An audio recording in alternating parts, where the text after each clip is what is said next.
If you think you've seen it all, you haven't seen anything at all. Get ready for your mind to go boom.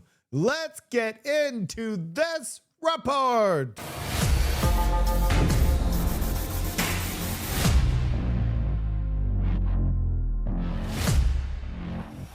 We're going to start this show off with David Hurley, who saw him say that Jamil Jivani, and I said that correctly today, is too ugly. He's just way too ugly to lead any federal party. Let's take a look at that clip, and then I have an update clip he just posted today. It's about him and his political future. Is this the show where we're supposed to tell the truth about politics? Is this we're supposed to tell the truth? He's too unattractive physically to be successful in politics. He's not going to be the leader of a political party. Oh, I don't know if I'd agree with that. I don't know if his looks are.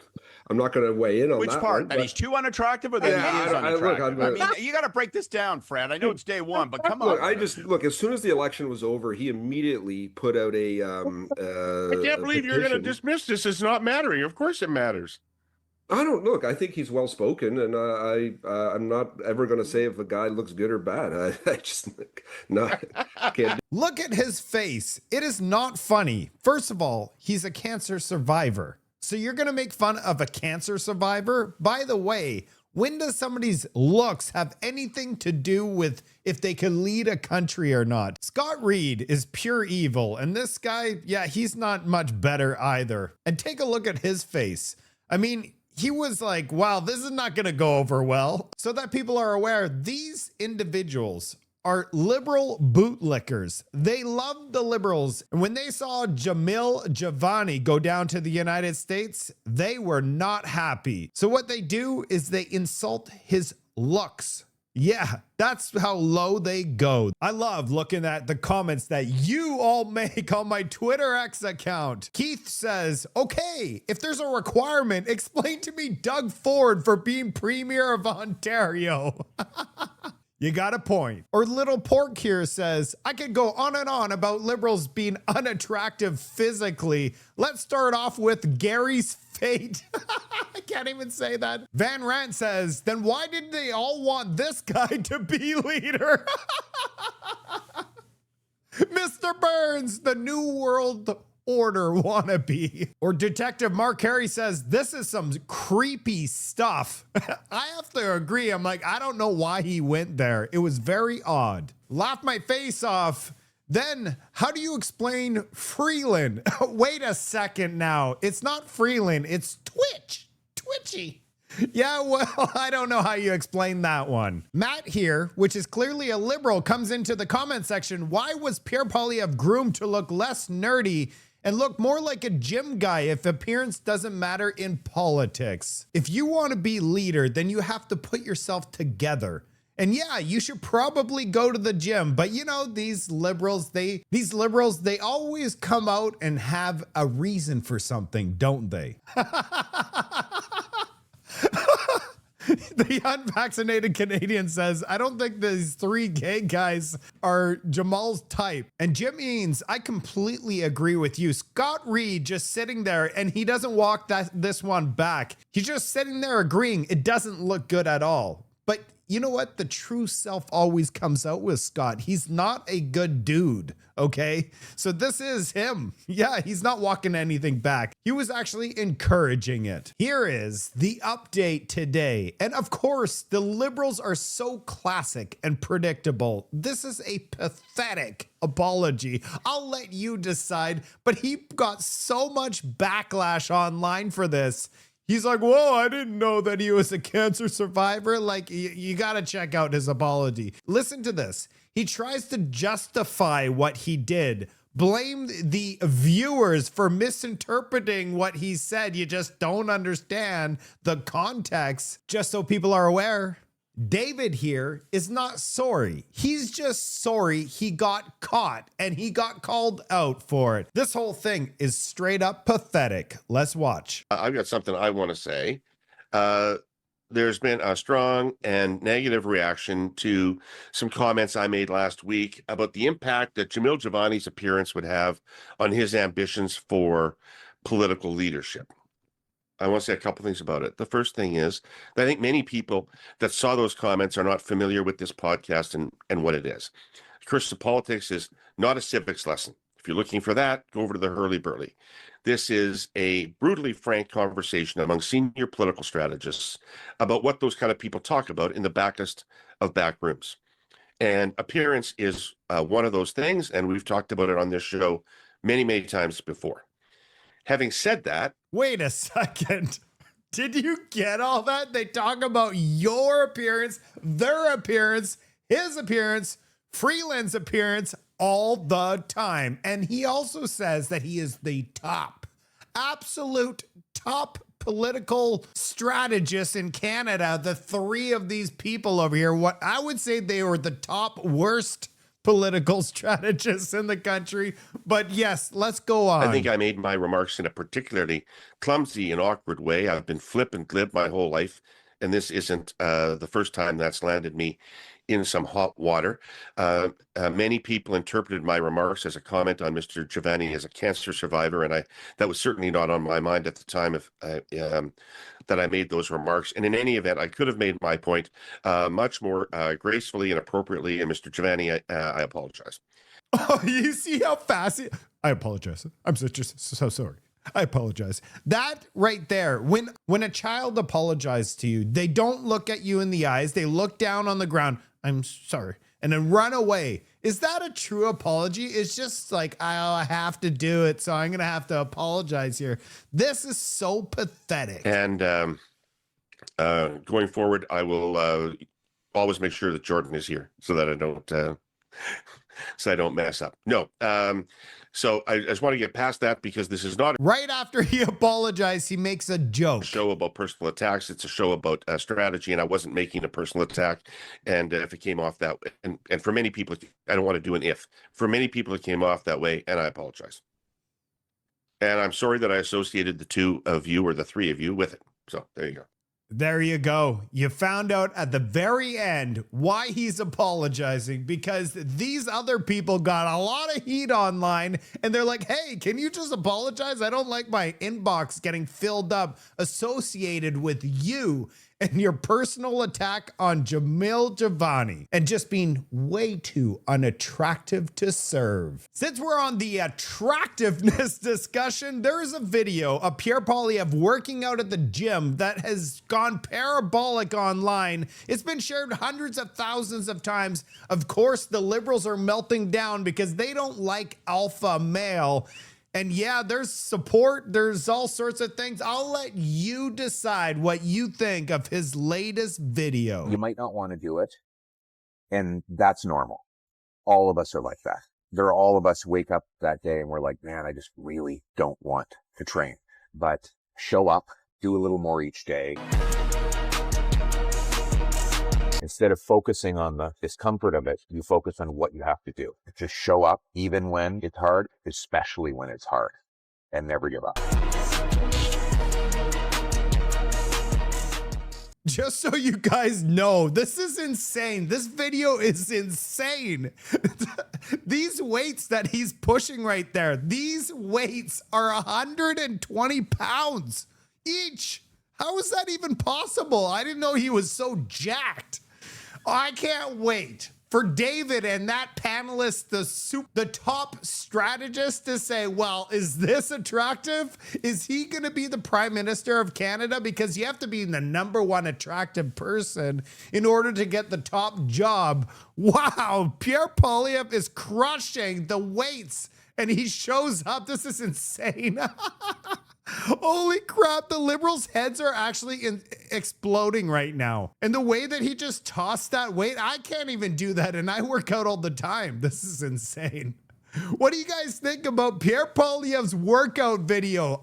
My mind has just gone boom. Now, I'm going to show you a short clip of Marco Rubio in Munich in the security conference. It's very short, only a minute and a half. But first, I have a small rant to do before I show you the clip. It's about freedom. In life, we have a choice. Survival is a choice. It's not inevitable that we survive, and it's not inevitable that we fail. It's a choice to remain free. It's all a choice. If we choose to remember who we actually are, do you teach your children who we actually are? The choices that we made in the past allow us to be free today. Do you remember of all of the sacrifices made for us to live this free society that we live today?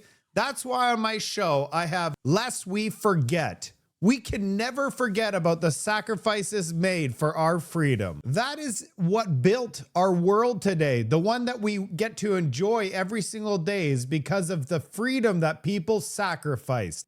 And every single generation has to face this decision. And currently we have it the hardest. It's because we are the first generation that doesn't have a family that sits down around, listen to our elders tell their stories at the dinner table about the sacrifices that were made for our freedom. We've lost this completely. When was the last time you heard from an elder around a dinner table talking about the sacrifices made so that we could be free? We're not hearing it from our schools anymore. We don't even do prayer in school. We've changed our national anthem. We're not hearing it from our families as well. The generation of World War II chose sacrifice. Currently, we face the toughest time in history because we are in comfort mode. Right now, we have people arguing about what pronouns to use because you might hurt somebody's feelings. Are we going to wake up from this comfort zone and choose freedom? By the way, forgetting is comfort, and forgetting is how we sleepwalk into complete decline. And that's exactly what the liberals want. They're making sure that we forget everything. That's why I wake up every single day and work hard to provide the masses with my content. We need to have a mass awakening event so that we could wake up and fight for our freedoms again. Now, let's take a look at Marco Rubio. For we in America have no interest in being polite and orderly caretakers of the West's managed decline. We do not seek to separate, but to revitalize an old friendship and renew the greatest civilization in human history. What we want is a reinvigorated alliance that recognizes that what has ailed our societies is not just a set of bad policies, but a malaise of hopelessness and complacency. An alliance is what the alliance that we want is one that is not paralyzed into inaction by fear. Fear of climate change, fear of war, fear of technology. Instead, we want an alliance that boldly races into the future. And the only fear we have is the fear of the shame of not leaving our nations prouder, stronger, and wealthier for our children. An alliance ready to defend our people, to safeguard our interests, and to preserve the freedom of action that allows us to shape our own destiny. Not one that exists to operate a global welfare state and atone for the purported sins of past generations. An alliance that does not allow its power to be outsourced, constrained, or subordinated to systems beyond its control. One that does not depend on others for the critical necessities of its national life. And one that does not maintain the polite pretense that our way of life is just one among many, and that asks for permission before it acts. And above all, an alliance based on the recognition that we, the West, have inherited together. What we have inherited together is something that is unique and distinctive and irreplaceable, because this, after all, is the very foundation of the transatlantic bond. The most important part of his speech is this. And the only fear we have is the fear of the shame of not leaving our nations prouder, stronger, and wealthier for our children. And he is absolutely right. We want to build wealth for our children. A strong, prosperous, free country is the goal. None of this, we need to sacrifice more, as Mark Carney would say, on a daily basis. And we need to earn our freedom every day. But freedom is something you earn every day. And that strength is something we need to reinforce. And the only thing that Mark Carney offers Canadians is fear porn on a daily basis. Just take a look at the first 30 seconds of his Davos speech. It seems that every day we're reminded that we live in an era of great power rivalry, that the rules-based order is fading, that the strong can do what they can and the weak must suffer what they must. And this aphorism of Thucydides is presented as inevitable, as the natural logic of international relations reasserting itself. And faced with this logic, there is a strong tendency for countries to go along to get along. So after evaluating Mark Carney's speech in detail, basically what he's done is he's trying to convince you that we need to join up with middle powers to go after the United States, which is in the complete opposite direction that we should be going, by the way. What the United States is saying is we need to be a free, prosperous country on our own so that we can stand on our own 2 feet and we can defend ourselves. And together as a block, a unit together, we will be the strongest force on the planet. But that's the problem, is these globalists want managed decline. They don't want a prosperous, free country. Are you kidding me?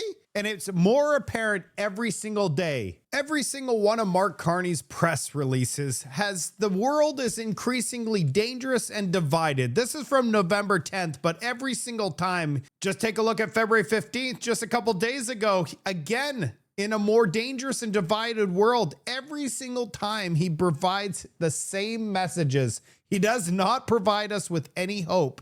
It's all about fear with Mark Carney, fear of Donald Trump, fear because he knows with fear he could control the masses. And Mark Carney knows it works. Donald Trump's inauguration's right here. And this line is the Liberals' support, committed voting intentions. TDS right here, Trump derangement syndrome, goes parabolic with all that fear. And that is why the Liberals are currently in power. It's because they use fear on us on a daily basis. And because of mainstream media pushing the fear, the majority of Canadians are concerned about the possible threat of US to Canada's sovereignty. They came out with a report that shows that 64% of respondents, they surveyed 1,000 people, say that they feel concerned, while 19% are not concerned and 17% are neutral, that the US being a threat to Canada's sovereignty. Can you believe it? What they've done to us is completely unacceptable. We're going to finish off with Marco Rubio spitting facts about NATO. He spells it all out, and the Liberals are not going to like this because this is what common sense looks like. I don't understand. The United States has thousands and thousands of troops deployed to the NATO mission. And we've made very clear, I think it was made very clear at the summit just a few days ago at the meeting of the defense minister level, we're not leaving NATO, we're not leaving. I mean, we may move a couple thousand troops from one country to another, but this has always been the case. This has always happened.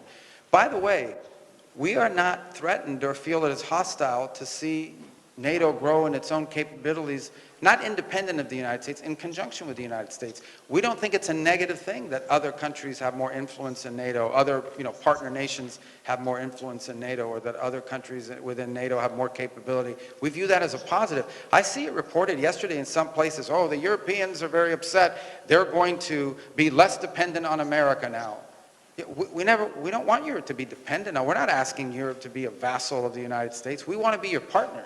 We want to work with Europe. We want to work with our allies. We want to work in cooperation with you. And our point has been and continues to be, the stronger you are, both on an individual basis in terms of countries and collectively as an alliance, the stronger the members of NATO are, the stronger NATO is. That's not minus the United States. That's just common sense. Okay? If you have an alliance made up of countries, the stronger all those members are, the stronger the alliance is. And we want the alliance to be so strong that no one will ever dare test it. No one will ever dare challenge it. So we welcome any measures that are taken to strengthen the alliance by the individual members, and we see that as a very positive thing. Marco Rubio spitting facts. That's it for today's report. Canadians better wake up, and they better wake up fast. We need the Liberals to get out of the way, because after a decade in power, our country is the weakest it's ever been in my lifetime, and it's only getting worse. If we want a strong, united country, we need change. And the Liberals do not offer this change. The Liberals offer food rebates for 25% of the country, because 25% of the country can't afford to eat. Is that a prosperous country? They offer fear on a daily basis. And they also offer managed decline, because nowhere in Mark Carney's policies does he say Canada is going to be rich again. We're going to have the best healthcare again. We're going to be abundant again. No, he doesn't offer anything except for we're going to have EV subsidies on one of the coldest countries on planet Earth. And if we don't wake up the masses, well, we're in big trouble in this country. The US is well on its way to rebuild their country, with or without us. I'd love to hear from you in the comments section. I'm already working on my next report. Hopefully I'll be able to deliver it today. It's gonna be epic. I'll see you on the next report.